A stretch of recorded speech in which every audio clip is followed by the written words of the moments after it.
If even a single guard moved, it would dishonor the Pope himself. That's what Commandant Schmid warned before the funeral began. But as the coffin of Pope Francis emerged into St. Peter's Square, one guard did move, stepping forward with something no one had anticipated, leaving the entire Vatican in stunned silence. So what was hidden beneath his uniform? Before we reveal it, be sure to press the subscribe button and drop a comment telling us where in the world you're watching from. Now, without further ado, let's get into it. The polished black boots of Lance Corporal Lucas Bowman stood anchored against the ancient stones of St. Peter's Square. His Swiss Guard uniform, that iconic swirl of blue, red, and yellow, blazed brightly against the ocean of morning blacks and purples surrounding him. The morning sun glanced off the edge of his halberd, scattering faint flashes of light across the somber gathering. Dawn had broken with reluctance over the Vatican that day. A sharp, unseasonable chill clung to the air, befitting the moment. Mist slithered along the cobblestones in ghostly patches, fragments of the night unwilling to surrender to the day, as if the world itself hesitated to let this day begin.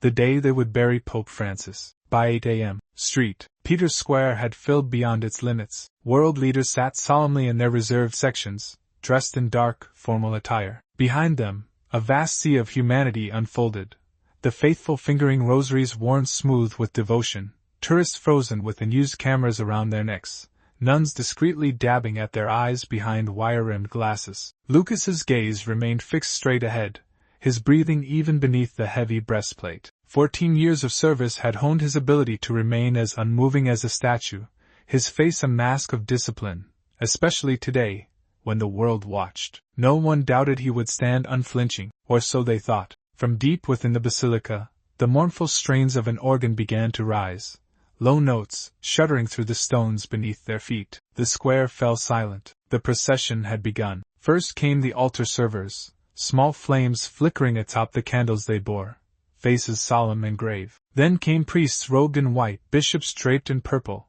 cardinals resplendent in crimson, a river of sacred color flowing into the morning light. And finally the coffin itself, a simple cypress box, plain as Pope Francis had wished, unadorned save for a crucifix, borne solemnly by 8 pallbearers in black. As the coffin emerged, Lucas felt the hidden weight against his chest shift slightly, tucked beneath the layers of his uniform, a secret known only to him. Lucas Bowman was never a man who drew attention, except when he was needed. Towering at 6 feet 2 inches, broad-shouldered, with a jaw seemingly chiseled from stone and eyes that yielded no secrets, he was the embodiment of quiet strength. Raised by a watchmaker in Lucerne, he had grown up in a world where precision was not just valued, but revered. His father's workbench, littered with gears and springs so tiny they seemed almost invisible, had been his first classroom. Everything matters, his father would say, magnifying glass in hand. The space between seconds, that's where craftsmanship lives. That belief shaped Lucas's life, through school, military service, and eventually into the Swiss Guard. While others strained under the strict standards demanded by the Vatican's elite force, Lucas absorbed them effortlessly, like a sunflower turning toward the light. By the age of 37, Lucas's record was immaculate. 14 years of flawless service, not a single infraction. No tardiness, no uniform violations, no breaches of decorum. "Bowman's like a blueprint," his commander once said. "If I could clone him, I would." Only his roommate during training ever knew about the small wooden clock Lucas kept beside his bed, his father's first masterpiece.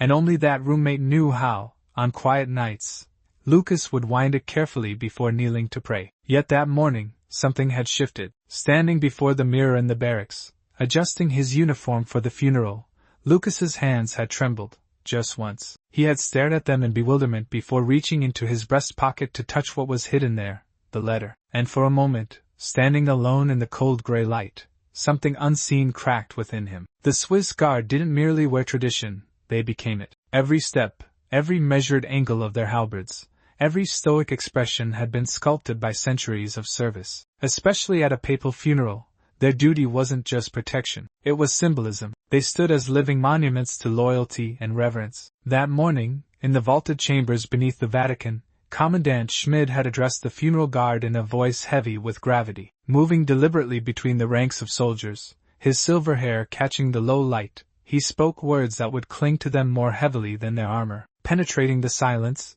Commandant Schmid's voice rang clear. "Today, you carry 5 centuries on your shoulders," he said, adjusting a crooked tassel on the uniform of a younger guard. "Perhaps more than any other day of your service, this one demands absolute precision. The eyes of the world are upon us." He paced slowly before the assembled guards, boots tapping sharply against the stone floor. "Not just Catholics, everyone. They will look to us and see, in your stillness, the Church's resilience, in your discipline, her strength." He paused then, making deliberate, brief eye contact with each man. "Any deviation," he said, the words heavy with meaning.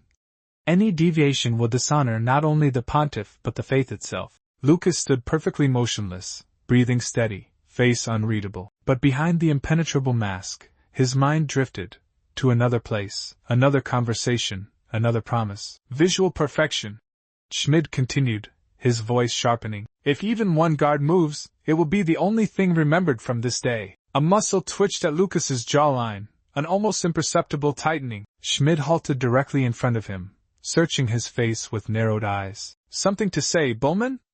"No, sir," Lucas answered immediately, voice crisp and respectful. Schmid gave a curt nod, but not without a final, lingering look, the kind a veteran gives when instinct warns of something unseen. As the guards filed out toward their posts, an older officer brushed Lucas's elbow in passing, leaning in close enough for only him to hear.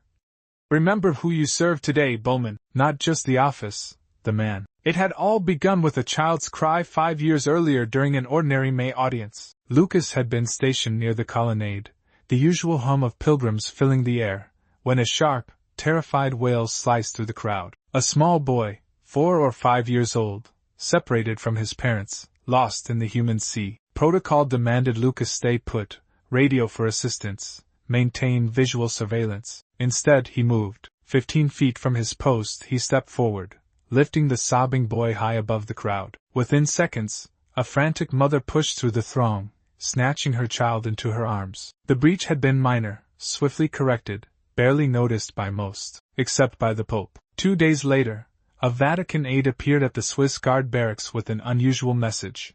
His Holiness requests Lance Corporal Bowman's presence. Alone, Lucas had followed the aide through the Apostolic Palace's labyrinth of corridors to a modest study. Pope Francis was waiting, not behind his imposing desk, but seated casually by a window where afternoon light poured in, catching the dust in the air like tiny stars. "Your Holiness," Lucas said, bowing low. "Sit, please," Francis replied, gesturing to the chair opposite. His voice carried the soft rasp of age, but the warmth was unmistakable. When Lucas hesitated, the Pope smiled. "It's not a suggestion, son." Francis leaned forward, elbows resting lightly on his knees. "You know why I asked for you," he said. "No, Your Holiness." The Pope gestured toward a small monitor nearby, showing grainy security footage of Lucas lifting the lost child. "You left your post," Francis said plainly. "Yes, Your Holiness. I apologize for." The Pope lifted a hand, silencing him. "Why did you do it?" Lucas hesitated, choosing his words with care. "The child was in distress." Francis nodded slowly. "So are many who come here. What made this one different?" Lucas shifted in his chair, a tiny, almost invisible movement, but for a man trained to stillness, it spoke volumes. "He reminded me of someone," Lucas said finally, his voice low. The Pope waited, patient as stone. "My brother," Lucas added. The words tasted strange as they left him. "When we were young, there was a festival, a crowd. I couldn't reach him in time. He left the rest unsaid, the hospital, the broken arm, the lingering fear." Francis watched him a moment longer, then leaned back, changing tack. "You know what I've noticed about the Swiss Guard," he said. "You're trained to be seen but not noticed, to stand so still that people forget you're human." He smiled gently. "It's necessary, of course, but dangerous too." "Dangerous, Your Holiness?" Lucas asked, frowning slightly. "For the soul," Francis said simply. "To separate duty from compassion, that's an artificial division. God does not recognize it." The conversation drifted then, easy and surprising. The Pope asked about Lucas's family, his small hometown in Lucerne, told stories of his own youthful misadventures, laughing softly at memories that seemed somehow very near. Francis spoke then not as pontiff to guard, but man to man. "When I was young," he said, voice thick with memory, "I made a mistake. I chose institutional loyalty over human need. It haunted me." He turned to gaze out the window, the sunlight gilding the soft lines of his weathered face. "Sometimes, Lucas, The holiest thing we can do is move, even when we're ordered to stand still. As their meeting ended, Francis rose with effort, steadying himself with one hand on the chair. There's a tradition in Buenos Aires, he said. We say goodbye twice, once for the body, once for the soul. He placed a hand lightly on Lucas's shoulder. Remember that, when the time comes. Lucas had left the study altered in ways he couldn't put into words, like a clock that still ticked and talked with precision, but measured time just a little differently inside. 2 nights before the funeral, Lucas was returning from evening patrol when a figure materialized near St. Anne's Gate. It was Father Ventresca, stooped and fragile, his once dark hair now bone white, his skin a map of creased rivers. A moment, guard Bowman, the priest whispered. Lucas halted immediately. Ventresca had long been a quiet sentinel within the Vatican walls, the Pope's personal secretary for more than a decade, unassuming, ever watchful. It's rather unusual, Ventresca said, voice low, casting furtive glances around them. But then, he was an unusual man. From the folds of his cassock, the priest withdrew a small cream envelope, sealed with simple wax. No grand insignia, no address, just a shaky line of handwriting across the back. For the man who once stood guard in tears. He wrote several letters in his final weeks, Ventresca explained softly. Most were for family, for old friends. This one was for you. He hesitated. He said you would understand the timing. Lucas's voice was nearly a whisper. How did he know I would still be here? Ventresca's lips curved in a gentle, knowing smile. He said, some men stand guard because it's their duty, others, because it's their nature. He touched Lucas's arm briefly, a feather-light gesture full of understanding. He knew which kind you were. Lucas waited until he was alone in his small quarters before breaking the wax seal. He sat on the edge of his narrow bed, heart hammering harder than any battlefield drum. The letter inside was plain, handwritten, the ink slightly smudged by an unsteady, arthritic hand. No official letterhead, no grand declarations, just simple words in the familiar, slanted script. Lucas, if you are reading this, I have gone to meet our Father. Strange, isn't it, how we spend our lives preparing for this journey, and yet arrive as bewildered travelers without a map? I have been thinking about our conversation all those years ago, about the boy in the crowd, about your brother, about rules, and when to break them. Because in you, Lucas, I recognize something rare, a man who stands guard not for duty's sake, but for love of what duty ought to mean. Those are the guards we need most, especially when no one is watching. The world will tell you discipline means standing still when everything inside you screams to move. Sometimes, they are right. But the greater discipline, Lucas, is knowing when movement serves a higher stillness. If one day you find yourself torn between the letter of tradition and its spirit, remember this: I saw you, God sees you, and perhaps that is enough. When the time comes for my final procession, I will not hear your footsteps, but I will feel them. Francisco Lucas read the letter 3 times, each reading slower than the one before, as though trying to memorize every curve of every letter. His hand trembled, not with fear or indecision, but with the gravity of certainty. Carefully, reverently, he folded the letter and slipped it into the inner pocket of his uniform jacket, over his heart. From the square, the first notes of Jesus, remember me, rose, clear and plaintive, the simple hymn Francis had chosen long ago. The music floated over the gathered thousands, weaving through mist and stone. Lucas watched as the coffin descended the steps, carried carefully by the Pope's chosen bearers. Behind it, the papal household, the secretaries, attendants, and longtime staff, followed, faces lined not with ceremonial stoicism, but with genuine, aching grief. Among them, Father Ventresca shuffled, leaning heavily on a younger priest's arm. As he passed Lucas's post, the old man's eyes lifted, meeting Lucas's for a fleeting second. In that look something passed between them, silent, invisible, unnoticed by cameras and crowds. Permission, understanding, recognition. The pallbearers positioned the coffin on the bier at the foot of the basilica's grand steps. Cardinal Giovanni Battista reapproached, incense burning in a golden censer, ready to begin the final commendation. The crowd inhaled as one, the world itself seeming to pause on the cusp of ancient ritual. Lucas's fingers tightened around the shaft of his halberd. The moment froze, crystalline, weightless, as if the air itself had become a sheet of glass. In 14 years of service, Lucas had never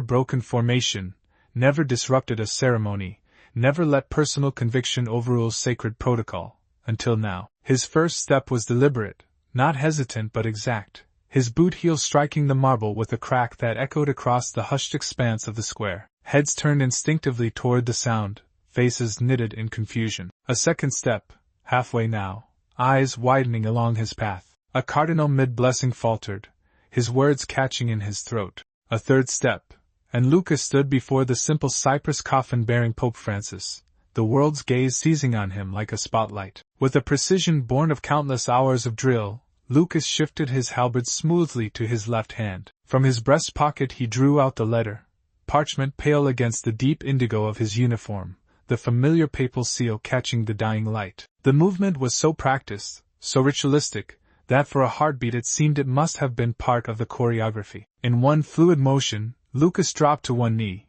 bowing not as a guard to his duty but as a man to his memory. He placed the letter tenderly atop the coffin, precisely beneath the simple wooden crucifix affixed there. His gloved hand lingered, trembling slightly, then he whispered into the gathering dusk, "Fodina Riser, for your final journey." The words, meant for no ears but the departed's, carried farther than intended in the perfect acoustics of the stone square. He rose smoothly, taking 3 measured steps backward, each footfall a quiet heartbeat against the marble. At attention once more, halberd vertical, face neutral, Lucas resumed the posture of stillness. The entire breach had lasted exactly 28 seconds. Ripples spread across the assembled masses, priests crossing themselves uncertainly, diplomats exchanging murmured speculations behind gloved hands, camera lenses adjusting to capture the anomaly. From his place in the diplomatic gallery, the German chancellor leaned toward an aide, whispering something urgent yet unreadable. Yet no one moved to reprimand or retrieve. No security agent stepped forward. The letter remained,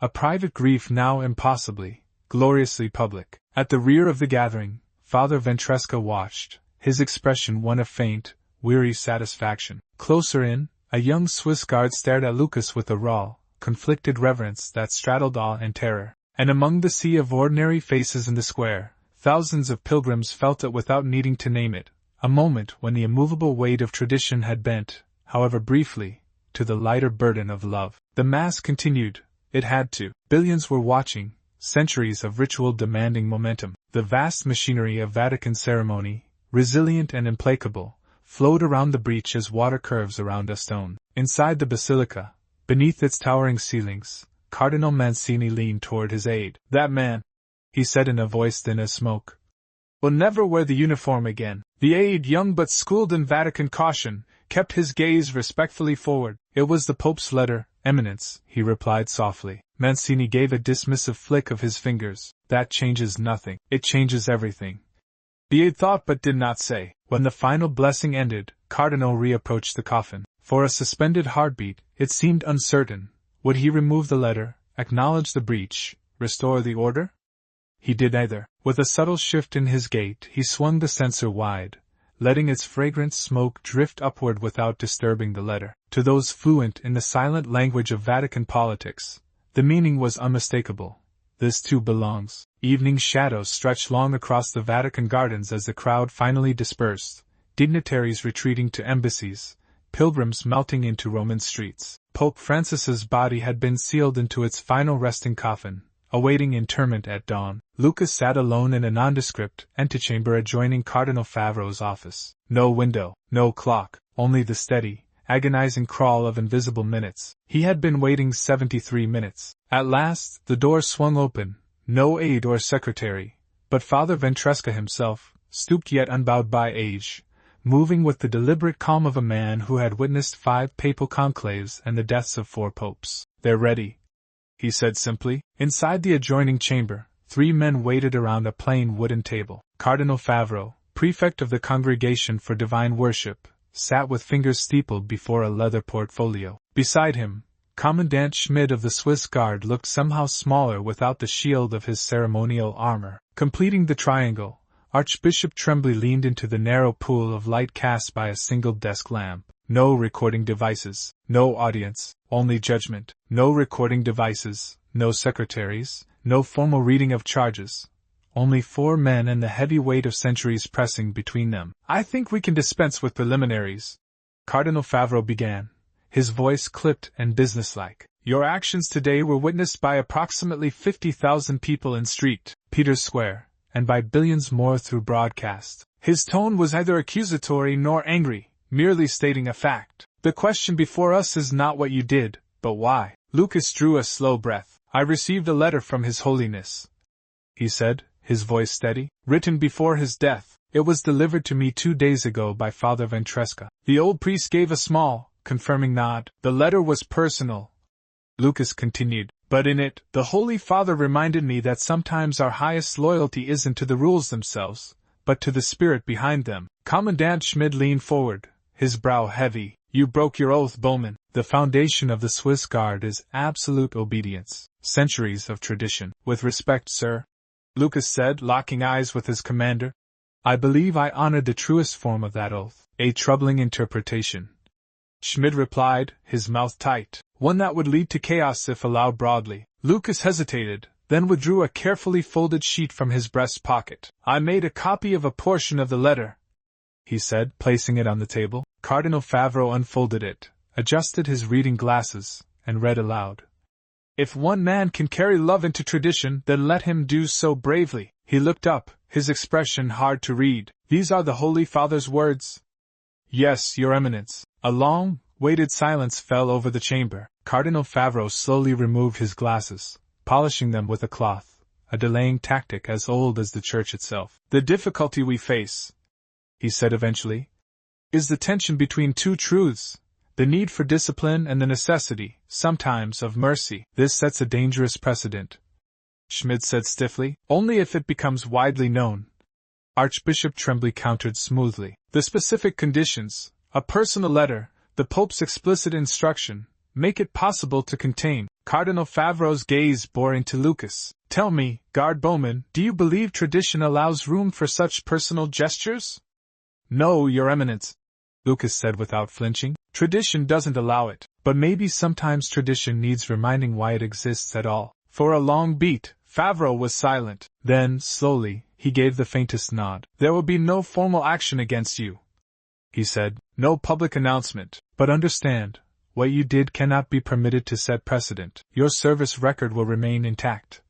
He added, but adjustments to your assignment are necessary. Lucas heard the meaning behind the words clearly. He would not be dismissed, but he would no longer serve where the world could see him. Too many had witnessed, too many would wonder. I understand, Your Eminence. As the others rose to leave, Father Ventresca lingered, his hand light on Lucas's sleeve. He knew, the old priest murmured, his voice barely more than air. He knew what it would cost you. Lucas met his clouded eyes. It cost less than betraying him would have. Ventresca's smile was thin but real. Yes, he whispered, exactly what he would have said. 3 days later, the reassignment arrived. No fanfare, no meeting, just an envelope slipped beneath Lucas's door before sunrise. Inside, a simple notice bearing the seal of the Secretary of State. Effective immediately, Guard Lucas Bowman was transferred from Ceremonial Division to the Apostolic Archives. The Archives, Vatican City's vast underground vault of memory, miles of shelves, millions of documents, centuries of secrets, preserved in careful, climate-controlled silence. Tourists never glimpsed it. Cameras never filmed it. A perfect place to hide away a guard whose face had burned across the world's screens in an unforgettable moment of devotion and defiance. Not a punishment, not exactly, not exile, but certainly removal, Lucas reported without complaint. He exchanged his brilliant ceremonial uniform for the plain black attire of the Archives Division. No halberd, no brilliant sashes, just a small, muted insignia at his shoulder, marking him as a guardian, not a spectacle. His new supervisor, Monsignor Deza, was a skeletal man dusted in centuries, who spoke 6 languages fluently but preferred to use none of them. You'll patrol the outer corridors mainly, Deza said in a voice dry as parchment. No bags allowed beyond the reading room, no pens, only pencils. He paused, fixing Lucas with a look both weary and knowing. I won't mention the letter. Funeral, he added, giving Lucas a brief, searching look. This is the Vatican. What happens above stays above. Weeks slipped by. The papal conclave began, sending fresh waves of speculation and whispered politics through the Vatican's ancient halls. But deep within the cool, silent corridors of the Apostolic Archives, those currents felt distant, almost unreal. Here, time wasn't measured in headlines or elections but in centuries, in ink and vellum. And yet, something inside Lucas had changed. The letter, the real one, now sealed forever with Pope Francis, had shifted something fundamental within him. It hadn't lessened his sense of duty. It had deepened it, anchoring it in something older, stronger, than obedience, purpose. When he passed his former comrades, they still nodded to him. But there was a slight caution in their faces now, a subtle reservation, as if Lucas had stepped somewhere they couldn't follow. Only one, Thomas, a younger guard, ever dared mention it aloud. Was it worth it? Thomas asked quietly one evening, finding Lucas alone in the chapel where the guards prayed. Lucas had taken his time answering. It wasn't about worth, he finally said. It was about what was right. One damp Tuesday, buried deep in the pre-medieval wing, Lucas found Monsignor Deza examining a manuscript with unusual care. A letter from Augustine to Jerome. Deza murmured, not looking up. He admits a mistake, says he'd rather be corrected than praised in error. The priest finally glanced at Lucas, his expression unreadable. Even saints value truth over tradition, when they had to choose. Then, carefully rolling the fragile parchment back into its protective case, Deza added, almost casually, the archives suit you. Some men are better guardians of memory than of ceremony. Not exactly praise, not quite forgiveness either, for that would have required admitting a wrong. But it was enough. Acceptance of a sort. 3 weeks after his reassignment, Lucas was making his usual walk across the Vatican gardens, heading from the archives toward the guards' quarters. A tour group passed along the gravel path, a school group from Austria, judging by the children's neat uniforms and eager chatter. One boy lagged behind, distracted by the play of water in a fountain. 10 or 11 years old, with wild dark hair and glasses that kept sliding down his nose. As Lucas approached, the boy looked up sharply. It's you, he said in German-accented Italian. The guard who moved. Lucas paused, surprised. The boy stepped closer, voice dropping into earnestness. Were you scared? He asked. No. Lucas answered honestly. Why not? The boy pressed eyes wide. Everyone said it was forbidden. Lucas knelt slightly, lowering himself to the boy's height. Because sometimes, he said quietly, rules exist to protect something precious, and sometimes the most respectful thing you can do is to know when following them would hurt what they were meant to protect. The boy tilted his head, thinking hard. My father says rules are rules. Your father is right, Lucas agreed. But no rule is greater than the good it's meant to serve. A teacher's voice floated over the hedge, calling the group to move along. The boy gave Lucas one last, curious look. Did the Pope really write you a letter?